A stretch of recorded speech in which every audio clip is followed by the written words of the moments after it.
Hi, hello, it is Sam. Welcome and welcome back to my channel.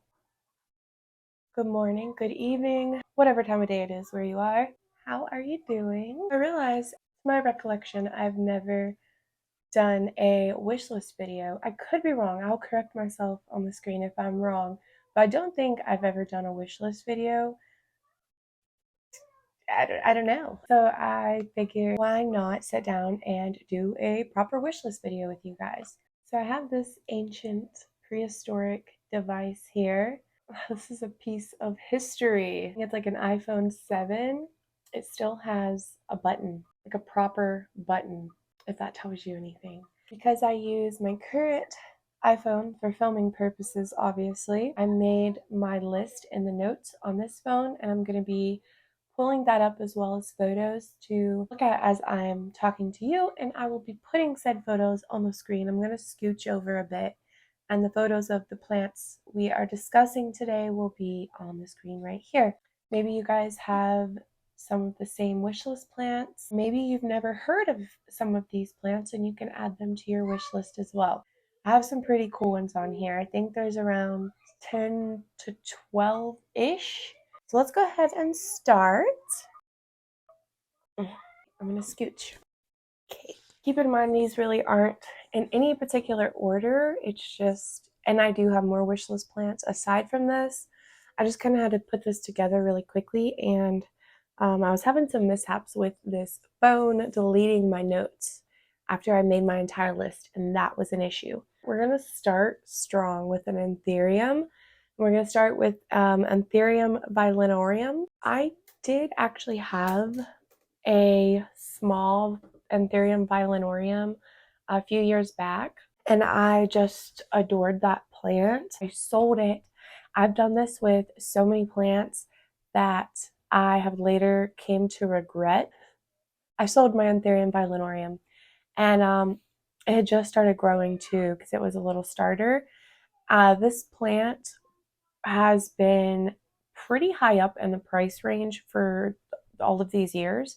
I have noticed as of late the prices have come down. They've lowered a bit, but it's still kind of pricey. It's still pretty pricey, and it's not super easy to find either. For like a medium to large size, you're going to pay, well up in the 3 digits, I would say, like 100 and up. I didn't really realize how expensive they could be until after the fact. Because I just thought, oh, I'll just repurchase it in the future if I decide that I want it. And mine wasn't really as large as I would have liked, so I got impatient pretty much. So Volanorium have these big kind of elongated leaves, so it's like the heart shape, but they're also elongated and they have really beautiful white veins, and they're velvety. It has a velvet leaf, and I just think it's so pretty. The leaves are kind of like sturdy and velvety. It's really nice, and they're pretty fast growers as well, so pretty rewarding. I have almost repurchased the plant several times over the years, and then I just end up backing out of it. I don't know why, but I definitely think that there's a high probability that I will repurchase the plant before 2024 is over, so stay tuned. We'll see. Let's do a couple peperomias and get those out of the way. So I've really been more into peperomias lately. I've grown them for several years. I've always loved peperomias, and I used to grow a lot of the more thin leaf peperomias that require like really frequent waterings. They don't like to dry out. Some of them, I guess, could be classified as terrarium peperomias, and I did really well with them until I got really busy and I became an underwater. Those type of peperomias and underwatering don't mesh. I no longer collect the thin leaf or terrarium peperomias, but there are so many different varieties and so many different like leaf textures and ones with different care needs. So I'm really into like more succulent or peperomias that like to dry out a little bit more, you could say. Number 2 is going to be Peperomia metallica. So from my understanding, there are several different types of Peperomia metallica, and it's very interesting to me. So I'm going to show you a few of different ones, and I'm going to point out the one that I'm referring to. So you have the Peperomia metallica that has like the more small, rounded, shiny leaves. It looks kind of It looks very succulent.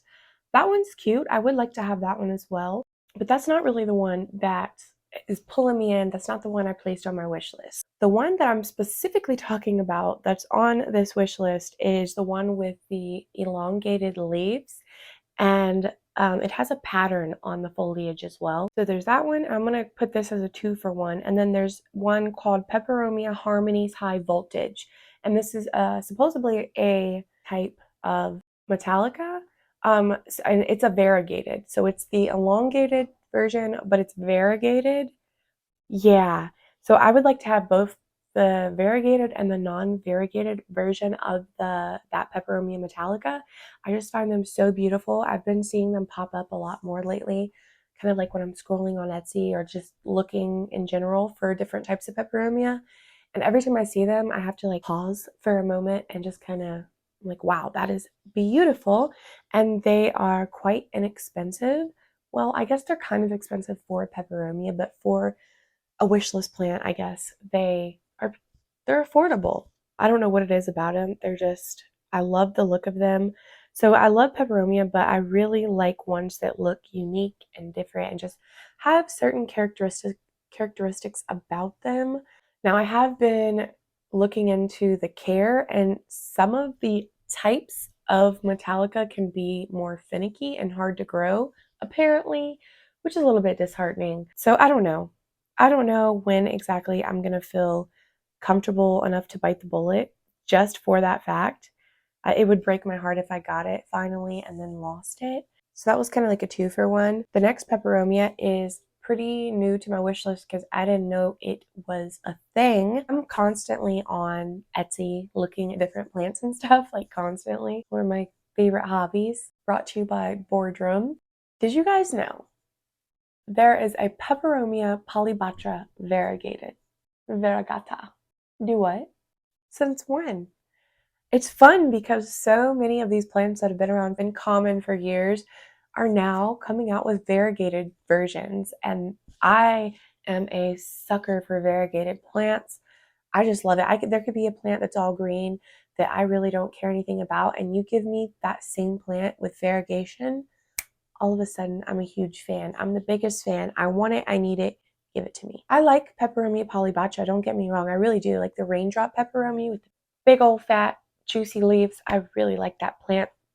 But I struggled with it. I had it several years ago and it did not like me. I think I probably was overwatering it because I was used to the more thin leaf ones. But instead of getting another green polybotra, I 1000% want the variegated one. It is beautiful. I mean, just look at that. Just look at it. Looking at it right now is just like, delicious. I love the yellow. I love white variegation as well, but I just really love that yellow variegation. I think it looks so nice. I don't know. It's beautiful. So this is a Peperomia that I do believe I'm going to get soon. Like within my next couple of orders that I place, I think I'm going to go ahead and get it because I found one on Etsy from one of the shops that I follow and order from kind of regularly. So as long as it doesn't sell out, I think I'm going to go ahead and order it. I think this one would be worth it. Number 5 on my list. If you watch my last or the 2 videos back, I mentioned this briefly, and that's Pachira Aquatica, aka variegated money tree. So I got my very first money tree, all green money tree, as a rescue from Lowe's for hardly anything, as a little tiny thing with crispy little leaves. And I did a whole makeover on it. So there's a short showing that as well as an update.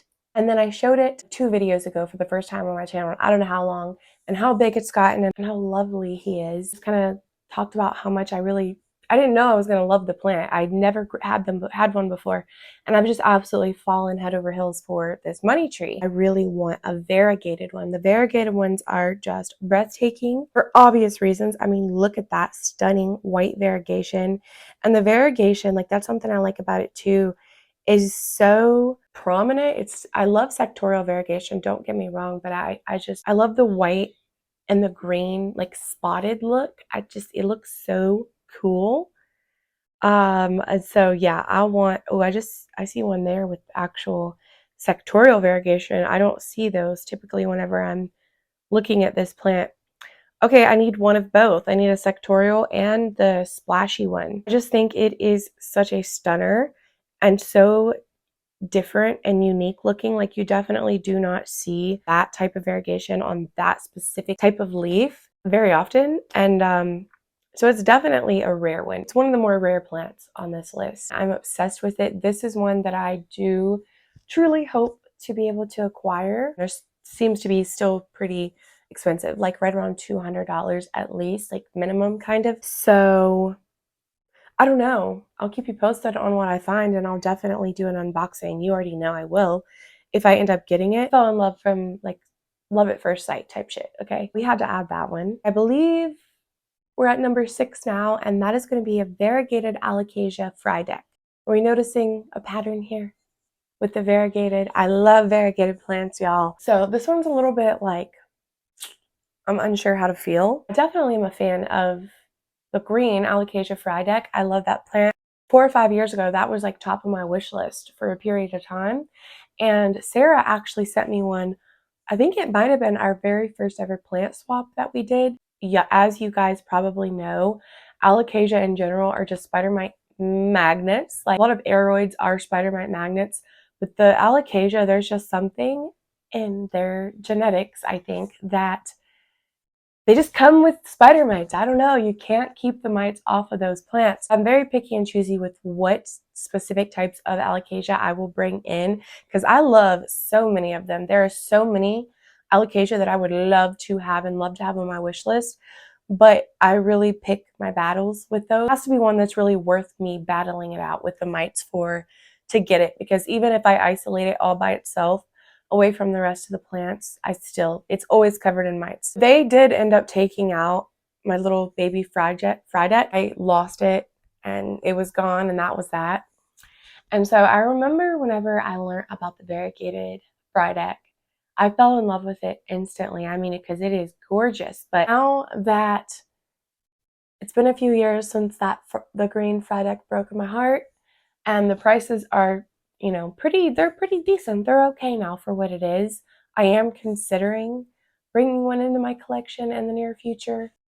So we'll see. The variegation is just far too spectacular for me to not want to get it. It's so good. Number 7 is going to be Philodendron Lami. Now, I was thinking I had Lami, but I don't think I did. No, it was far too expensive. So I got like a dupe or a knockoff for the Lami. And it was called Philodendron Nangarotense. So I'll put a photo of it on the screen. Basically, it's the same concept as the Lami, and it was a more affordable option for me at the time. It was still expensive though. So I settled for it because I wanted the Lami, and it also has a very similar texture. It has the same leaf shape. The leaves get large. The main thing that I really loved about it is both the plants when they put off a new leaf, it's this bright, like fire orange color. I mean, it's absolutely gorgeous. That with the texture and the shine and sheen of the leaf is just absolutely a breathtaking plant.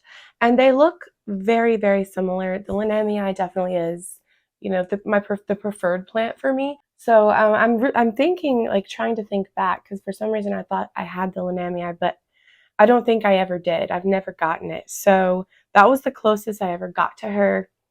She is still a dream of mine, and yeah, I would love to have one. Number 8, I have no clue how to pronounce. It's another Antherium. Let me see if I can try, okay? Antherium Peltagirum. This freaking plant is so fascinating to me. So I love Antherium. I have many different varieties. I've tried many different varieties. One thing I will say, I'm sure a lot of you can agree, tons of Antheriums look the same, especially when they're more juvenile. Until they get really mature, a lot of them look identical. You cannot tell them apart. Even the best Antherium growers, okay, cannot tell them apart, a lot of them, without an ID, a proper tag, till they get to a certain stage at least, for sure. And even still, a lot of them look alike. So I love Antheriums, but I love having lots of different Antheriums that look a little bit different, that have a unique look to them, as with all plants really for me. But this one just really caught my attention when I first seen it, and I fell in love. I'm like, man, that thing is cool. You know, a lot of anthuriums have the split lobes and the ears, you know, and they're a heart shape. And this one is similar to the Antherium forgetii, which I also really love. I have a hybrid of forgetii currently, but this one, I mean, just look at it. It looks like it looks fake to me in a lot of these photos. So yeah, it has that rounded sinus for the most part. Some of them I see it has a little bit of a sinus, a little bit of gap in the sinus, but for the most part, it has a rounded sinus.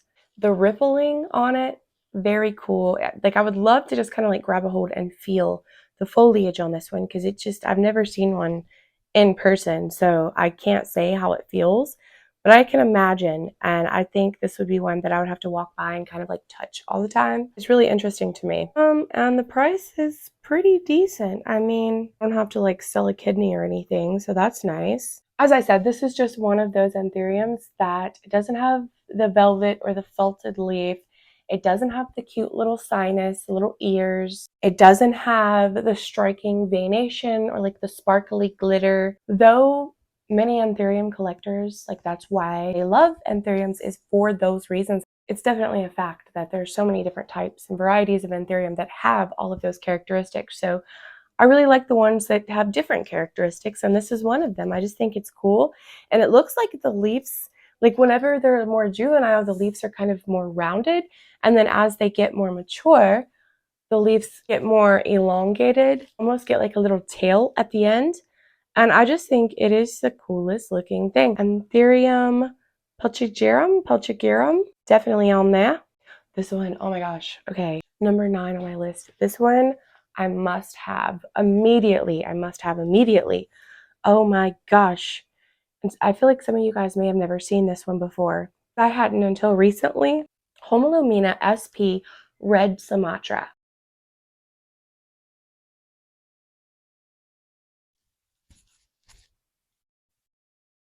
Are you joking? Oh my gosh, I'm in love.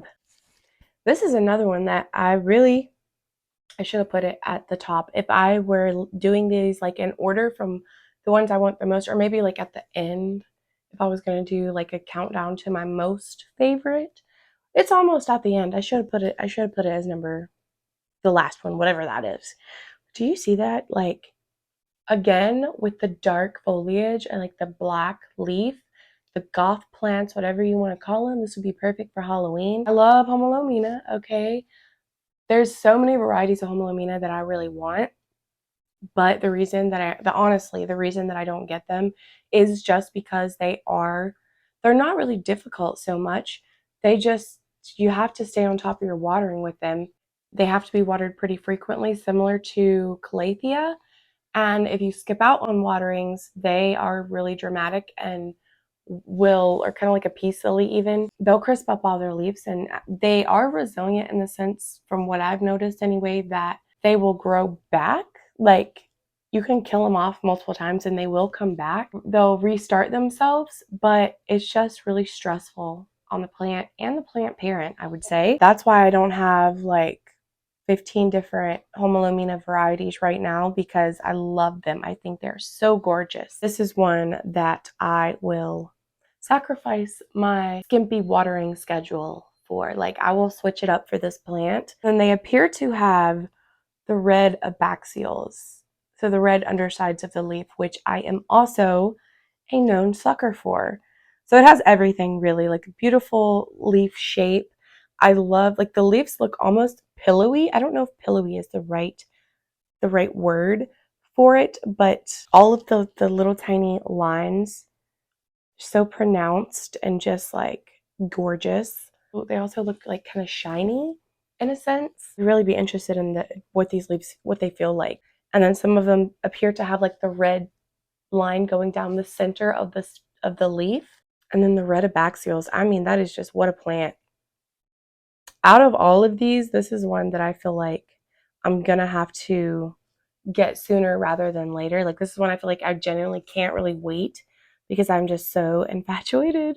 But Yeah, Hoya Omina. There are so many beautiful varieties of Hoya Omina. I can't take it. Some of the most beautiful, intense plants with the most gorgeous foliage are some of the most like finicky or difficult plants that you can get. So kind of sucks. It's like a double-edged sword.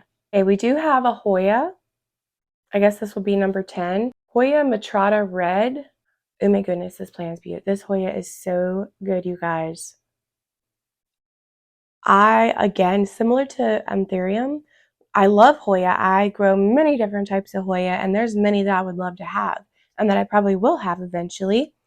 But again, lots of Hoya can look alike, identical even. And so I tend to really only be interested in Hoya that have either certain characteristics that I look for in them or are really unique in comparison to other varieties of Hoya. The things that I look for in Hoya is either big, large leaves, Hoya that sun stress really well or have that deep red, purple coloration to them, or that can get that with enough light. Veins, love me some veins, or like the crusty, dusty looking Hoya, like I have the Hoya Somatra, where it looks like the plant is just kind of like rotten or moldy and like decaying. I don't know. And then it also has the red and purple, and I just think it is the coolest looking Hoya. Like, it's one of my favorite ones in my collection. And so those characteristics I look for and I love. So with all of that being said, I mean, look at this Hoya. I mean, just wow. It has the size, it has the red purple coloration. It doesn't have veins, but I think honestly with this one specifically, I think if it had veins, it would kind of ruin it for me. Part of what I love about it is that it's all just like one big solid colored leaf. I don't know. It reminds me of something. This photo I'm looking at right now, it reminds me of something that's not a plant at all, but it's almost like a bug or a beetle of some sort, like the back of one with wings, that are closed. I don't know if that makes sense. Or a fruit, perhaps. Yeah, I don't know. It's just wicked. It's wicked looking. This is one that I think is pretty uncommon and maybe a little bit hard to get your hands on. And if you can, maybe quite expensive. I don't know for sure. I haven't really looked in terms of like shopping or prices that much. But so in terms of Hoya, I would say the Hoya Matada Red would be top of my Hoya wish list right now. I can't get over it. And then the flowers on this Hoya are also really interesting. They remind me a bit of the Hoya multiflora, like the shooting star Hoya flowers. So that's cool. That's pretty cool. I've lost count at this point, but I had to add this one as well. So, and the only other person that I know like of in the plant community that I watch anyway that has this plant is Wild Fern, which I get a ton of my inspiration from, my plant inspiration. And that is the Variegated Slumbigera. See, I don't know, you take a ordinary holiday cactus, which I do love those too. They're pretty, they sun stress really pretty, and I love when they flower. And they're like $5 at your local grocery store. No big deal, but you add variegation to that, and I don't know, it does things. It changes things significantly. So, yeah, and this is another one that unfortunately, if I do go to buy one, this is what has paused me from actually placing an order for one because I love it that much. It's the fact that I have not and cannot find any type of listing for this plant other than like starters. And they're like $50 for just like one leaf, You might be able to find one that's slightly rooted or they've started the roots for you. I don't know. And I am not one these days to buy plants, especially for that price. Feels like $10, sure. That small, because I just don't have any patience and I don't like waiting. And when I've done that in the past, I've ended up selling them, especially like Hoya and stuff like that, because I just don't have the patience to wait 15 years to have something going on. So I seen hers and I was kind of in disbelief because I that's a thing I never would have known. Who would have known holiday cactus come variegated? That's just amazing to me. Let me just throw this one out there. Antherium Ace of Spades. I've wanted that plant for several years. I have an Ace of Spades hybrid and I adore it. So now I want other Ace of Spades hybrids too, but I would love to just have the Antherium Ace of Spades, the dark leaf. Do I need to say more? Need I say more? I'm going to move right on to the very last and final plant on my wish list, and that's going to be another Hoya, believe it or not, and it's Hoya Madara Snow Angel. This we can just count as like a little unobtainable bonus because I am never going to own this plant. Never say never, I guess, but I'm never going to own this plant, guys, because, hold on, let me see, where's the prices at? $500 for this 2-leaf cutting. $494.40. It's not happening. I'm never paying that ever. $600 for 2 leaves. I will try to put a full plant of this. I'm not interested in like a 2-leaf cutting. But the ones that I've seen that are like full, oh my good golly. Okay. And basically what this is, it's a variegated carnosa. It's a variety of carnosa, which just when I found that out, I'm like, wow. And it is phenomenal. The variegation on this Hoya, it's just, you don't see that. You don't see that type of variegation, in my opinion, on Hoya. It's not a thing. Never seen it on any other types of Hoya. And so I get it. Like the price point, I definitely get it. It makes sense to me. And from the moment I seen this plant, like I automatically knew. So I wasn't shocked at all when I looked it up and seen the price because it's just not a Hoya that you ever see. It's not the coloration and that type of variegation I don't ever see. So it is so, so, so beautiful. Maybe in like an alternate universe, I own a big full pot of this plant. Who knows? I know literally no one that has it. It was just like by mistake that I even stumbled across it and found out about its existence. So I thought I would just throw that on as like a little bonus for an unobtainable wish list plant, just for shits and giggles. A girl can dream, okay? A girl can dream. That's pretty much it for my top wish list of 2024. I know we're halfway through the year now, but so what? Who cares? I'm at a place where I'm really venturing out into, I don't think there's a single philodendron on here. Okay, there's one philodendron on this whole list. That's crazy. And there's a couple Antherium, but 2, 3. Yeah, I'm really venturing out and like interested in different types of plants now. And I'm interested in like a good variety of plants. It's not just climbing philodendron and velvety Antherium. So it's a fun time in my mind to do a wish list video. Let me know your thoughts and opinions. Feel free to let us know if you have any of these plants and want to share anything about them, or you think that I would like to know or we need to know, please do share. And also leave a comment and let me know your number one. It's on your wish list. If you could have it, you would buy it. Otherwise, I thank you for hanging out with me, and I will see y'all again in my next video. Bye.